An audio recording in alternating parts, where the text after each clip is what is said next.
Hi guys, it's Blackie. Okay, for this ground pounder series, we're going to go back to doing a little bit of gear for ground pounder. And when I started out doing my ground pounding and doing minimum gear, I carried just what I needed, and that was about it. But something that was very obvious the minute you started was you're going to need a way to make fire. Now, that was back in the days of the late 60s, early 70s. And in those days, everybody smoked. Everybody had lighters. Your dad, your uncle, your mom, everybody had lighters. It was just everywhere. And usually at the house was the junk drawer where you could find a bunch of lighters. Zippo type, stuff like that. And in those days, almost every convenience store, hotel, motel, gas station, whatever, gave away books of matches. And also, there were always promotions of something that gave away little novelty lighters. You know, little bitty lighters that big that had dice in them. It was clear, you could see them in there, things like that. So lighters were everywhere, and lighter fluid was everywhere. So, like many people, my first lighter was actually a Zippo that I carried. The disposable lighters didn't come in till later, really. But I saw a lot of these old woodsmen and things carry little fire kits. Now, one of the most common things I saw carried was a Prince Albert tobacco can. It was a can like that, about that wide, and it had a flip top lid. And into that would be stuffed a little bit of a plastic bag, usually part of an old bread bag or something, and some sort of tinder would be stuffed down in there and stuffed down to one side of the can, and the other side of the can would be some sort of match safe. A very common match safe that I saw was shotgun shells made up into match safes, or some other brass cap tube with a striker. And a lot of times those were old blue matches that you just strike it on a zipper or take your thumbnail and hit it and ignite it. I don't recommend that, because if you grab that thumbnail and you go and some of it gets stuck up under the thumbnail, you're going to have it's going to burn. It's just going to sit there and cook off, and you're going to be blowing like crazy trying to put it out, because I saw a lot of people get burned thumbs. You're doing that, you know, looking real cool. No, you'll do it and get burned good, and you'll learn. So we didn't do a lot of that. They were lighters and they were matches. So when I got out in the woods with a lot of these old guys learning how to do fire, it became obvious that many of them carried a lighter, and they also carried matches. Many of them carried some sort of tinder in some sort of little container with them, because that was often the hard part to find, was the tinder. You can find plenty of wood. You can take your pocket knife and get the wet bark off and get down to the dry wood and just shave it, make a fuzzy stick, a feather stick, or whatever. You could snap and get down in the core of sticks until you got a little fire going. But the tinder, the thing that was going to go from match to it, plus down here in my south we had fat wood, so that was available everywhere, and most guys had a sliver of fat wood in there. Well, it was from watching these guys that whenever I started doing my stuff, and I'll admit, back in them days I was using so much surplus, it would be more considered today doing something like militia, because I was running around the woods with old military gear and military equipment, because that was what was cheap and available to me and worked. And so I had jungle fatigues, I had pants, boots, Alice packs. I looked like a pretend soldier a lot of time, and I admit that. It wasn't I was trying to do that, it was just that was the gear that was available to me. And this was my first fire kit, right there. Still have it. It was still in my set. And you notice in big letters I wrote fire on it. This is a old early Vietnam canvas compass pouch, the old 56 type. And what's hanging off of it here is a marbles match safe on a little bitty lanyard. Now originally, my original one was brass that I had, and it had a piece of a different kind of cord that hung it. Over the years it's disappeared, and this was a replacement that I got a while back. But this would be carried on a belt or carried on web gear, clipped to the strap of a pack, clipped to the strap of a haversack, etc. And that was meant to be your grab it, fire kit. Now what I have right off the top, when you unsnap it, and then that lanyard could come free, was I have a match safe. Like I said, this is a marbles. Why matches? Well, this was the days of my early learning, and I learned from a lot of really good woodsmen with a lot of real world experience. And so from that, I learned that you needed 3 sources of ignition. Zippo lighters were great, but they'll run out of fuel. They'll evaporate in the heat. Okay? So unless you refilled it every day or so, and that's what those smokers did, they refilled them every day. A lot of times when they got home, when they got done with their shower and they're putting all their, taking their change out of their pants and etc. to throw in dirty clothes, they'd refill that lighter. It was a daily ritual. Just like back in them days, you wound your watch up, you wound up the cuckoo clock. You know, we didn't have all the electric battery-powered amenities you had today. It was very much analog back in them days. So they'd recharge that. So you had lighters that produced flame. And flame is necessary when your tinder's a little bit wet, or the woods are wet, or it's really cold and I ain't got time to mess with it. Just get flames. Okay? Matches were cheap and abundant. And like I said, every place you walked into usually had a book or a box of matches sitting there. A box of them, just take one, they were free. You know, they were doing for publicity. So it was readily, easily for you to pick up stick matches, wood matches, or paper matches for utilizing. Now these marble type of match safes, you flipped the little lanyard out of the way and then you unscrewed it and the top opened up, and then inside were stick matches. Originally they were blue matches. What I carry in here today is those Yukiko Lifeboat matches. I've got a striking tab on the inside. I just cut it off of the box and slid it down in there. I got 2. One is made into an L and put down in the bottom, and the other one is made into an L and put down the top. So when I pull that top one out, I can pull a match out and do it. Why the second one? Because if that top one gets destroyed, lost, or whatever, I've got another striker down here at the bottom. And this knurling on this thing for the old blue matches, strike anywhere, would strike them. It won't strike the modern ones. So I have to have a striker in there. There's a rubber seal in here that seals it to the top and makes it watertight. So you put it up there and you hold on to it and you screw. And it screws up tight. Why matches? Matches are hands-free, unlike a lighter. So if I'm fighting a wind condition or whatever where I need to shield, because I got just swirling wind, man. You just can't seem to block it. No matter which way you turn, it's going to get you. Well, with a match, I can get my tinder bundle right here. I can strike and shove that match, these lifeboat matches that'll just burn no matter what, down in the middle. And now I got my hands free. I can either let go or I can pick up and turn that bundle that may be damp, see. I can't do that with a lighter because I got to have one hand to run the lighter. If I need both hands to do it, it's a hands-free. I can strike, stick, and then do this. Or I can strike, stick, and move on if it's one of those type deals. So it's a sort of a fire and forget and disposable, you know, for me. And so in fire kit, matches are very viable.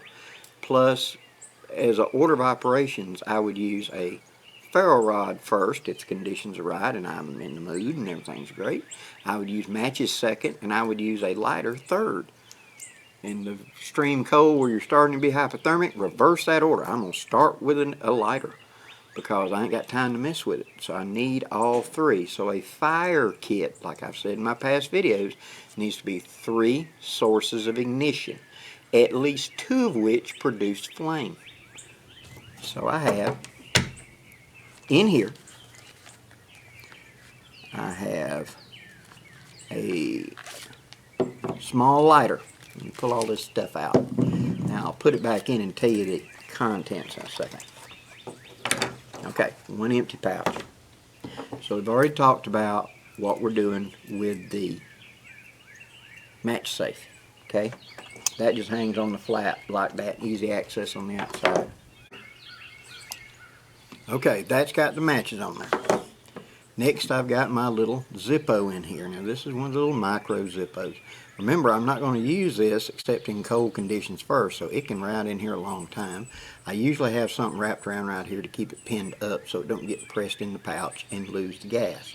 So that way it rides in there and it's to fall back to if I need it. If it's really cold, really wet, and I need flame right now, I ain't got time to play with a ferro rod or whatever, that's when this comes out. Okay? So matches that. Then I have a ferro rod in here. Now this is one of the early ones I had. They're good quality, bad qualities. This one's fairly thick for the day. I've seen a lot smaller than this. But this was a replacement because when I had it in here before, I had just wore it down to a nub. And so this was a early fire rod that I got to utilize in my kit. Now the fire rod or the ferro rod was used whenever I had A, no pressure, B, I had good dry tinder, C, it would be no problem for me to take the time to process it down to make this striking work. Okay, so the match in the lighter is more crunch time. Okay, this gives me thousands and thousands of lights, much more than that lighter that matches will do. So this would be my long-term type deal in here.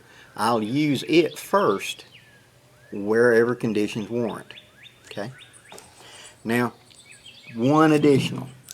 I've got a little bitty Fresnel lens right there, real thin, credit card size.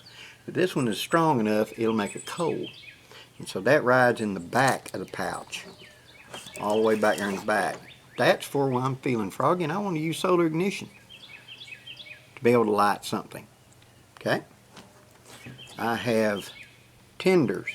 I have 2 pieces of good fat wood right there. That's really good Alabama gold. All I gotta do is take my knife and shave it. In fact, you can see a little bit right there where I have shaved it off of there before. And I make me a pile of shavings. It can be caught with a ferro rod. It can catch on fire with a match or a lighter. So that's a tinder that will work when it's wet. Now we're coming into tinders. Tinders, I need 3 types of tinder, 2 of which should work when wet, okay, in case I take a dunking, okay. So there's 2 pieces of fat wood. They're going to go down here on the back side, laying flat. And then we come to the tinder can. Now this is an old 1700s type of tinder can that you've seen in several of my videos. I pulled it out of here many times. But in my early rendezvous days, my living history days, early 1980s, late 1970s, this was one of my favorite ways to carry it. Now before that it was a Sucret's can. Today you call it an Altoids tin. In my day it was a Sucret's cough drops. Came in a small tin like that. They are not made anymore, so the modern version today is an Altoids tin. But it would be packed with a tinder. Now in here I've got, and it's tight, in here I've got, up there in the lid, I've got one of those waxed cotton pads that's been impregnated with lamp oil and then dunked in wax.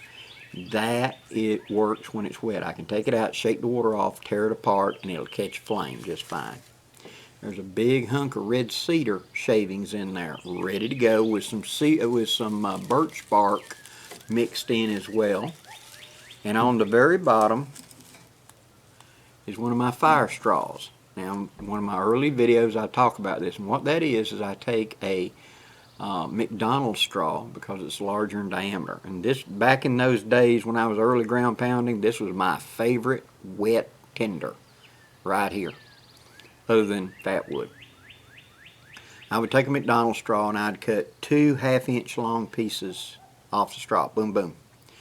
Then I would take a, say, 3-inch long piece, and I would take a cotton ball, I would take Vaseline, I would saturate the cotton ball with Vaseline, and I would tear it apart, and then I would poke it down into the straw with like a chopstick or something, a knitting needle, something I could push it in there. Once I had that whole cotton ball compressed in the middle of it, I would fold the end over, squeeze it, and slide that piece I cut off the cap. Fold it over, squeeze it, slide that cap, and that made a waterproof tinder that didn't matter if it was underwater, it sealed up. Plus, with that being Vaseline in there, it was also a first aid thing. If I had a chapped lip or some sort of abrasion or whatever, I needed to put something on. This is just plain Vaseline on a cotton ball. I could open this up. Now this was also other uses. 2 or 3 of these, split open, set on fire, close together with a couple of steaks or a couple of sticks. I could put a canteen cup on top of it and heat up water and make coffee or hot chocolate. So it could be used that way.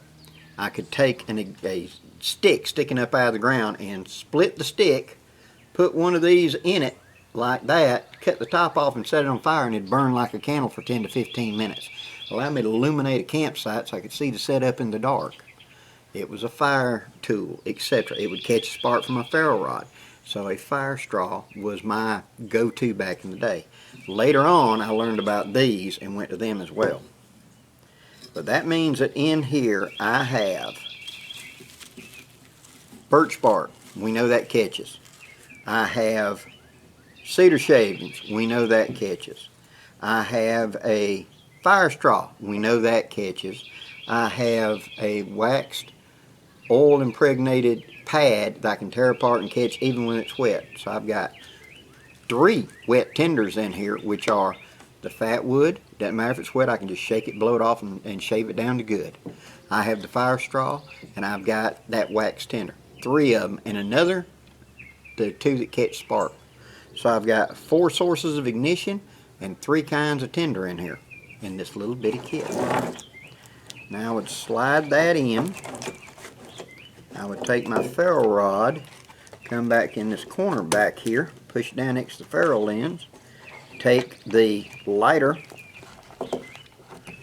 and the lighter goes in. You got to wiggle it to go around it. Just a minute. There. Now the lighter's in, it's not going to be pressed. Snap the lid, and there's my fire kit. This rode on the side of a butt pack when I was using my butt pack as my haversack. This rode on my belt when I was just toting a sidearm and a canteen, just going on a little scout or fishing trip. This rode with me that way. I always had the ability to make fire, and that was the early ground pounding set right there. This little kit taught me so much. I mean, really, it did. I tried doing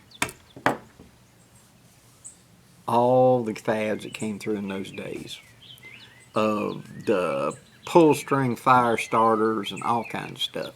Carried all of them, tried them out. And many of them did work, many of them didn't. But being out as much as we were, carrying as little as we did, that whole kit right there probably weighs 8 ounces. You didn't notice it too much on your belt, but it provided my needs for building a fire down here in the south in wet conditions, in windy conditions, in cold conditions, etc. It worked and it worked and it worked. Now today I've got a much bigger leather fire kit because I carry much more tinder with me than I did back then. And that was the limitation of this, how much tinder I could carry. I was constantly replenishing my fat wood as it got used up. Notice I got 2 pieces. So if one of those pieces got used up, the very next opportunity that I spotted it, I would get me another piece, make sure it's good and fresh, cut it to roughly the right size, and slide it in, and constantly keep that topped up. Lighters, back when there was a little Zippo type lighter that went in there instead of that little big lighter, it would be topped up before every trip. I'd bring it out, top it up. You had a clear section in it, you could see the fluid, and I'd top it up and make sure I wasn't going to get out there and not have a lighter. Matches, constantly being re-topped up. It's a good habit to get in, like an after-action report.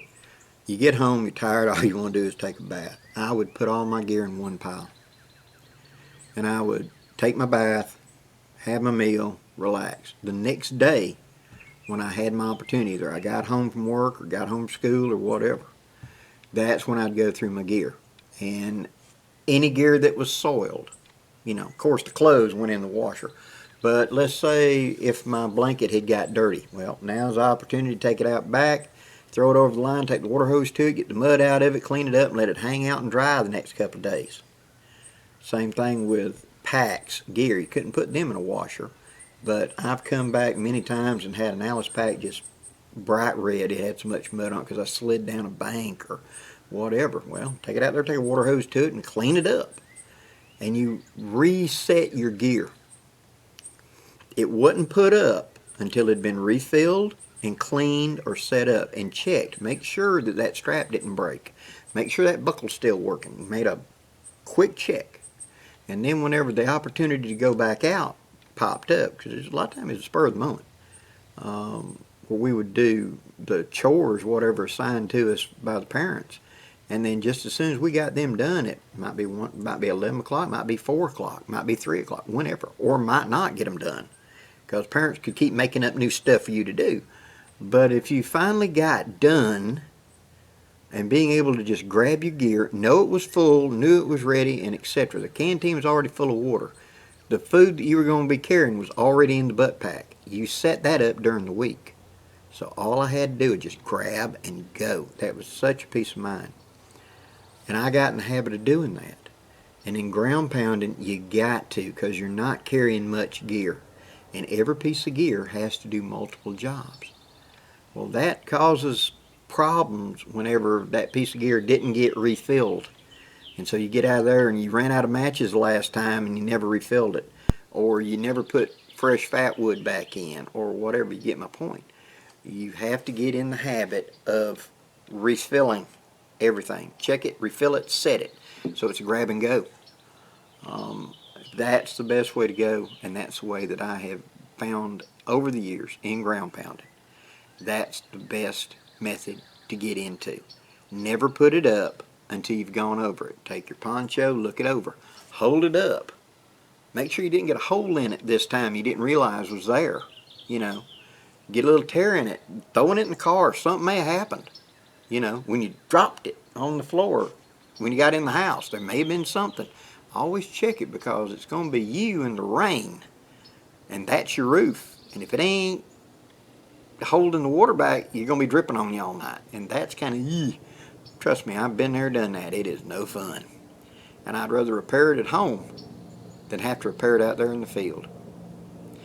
If you've enjoyed this video, guys, please hit that like, share, and subscribe button. I would greatly appreciate it. And there will be more ground pounders coming up. We're going to be talking about how to set up for winter with that poncho. It's getting hot now, so it's going to be kind of difficult at times for me to do certain things just because it is going to be hot. But at the same time, we're going to be talking about summer, remember?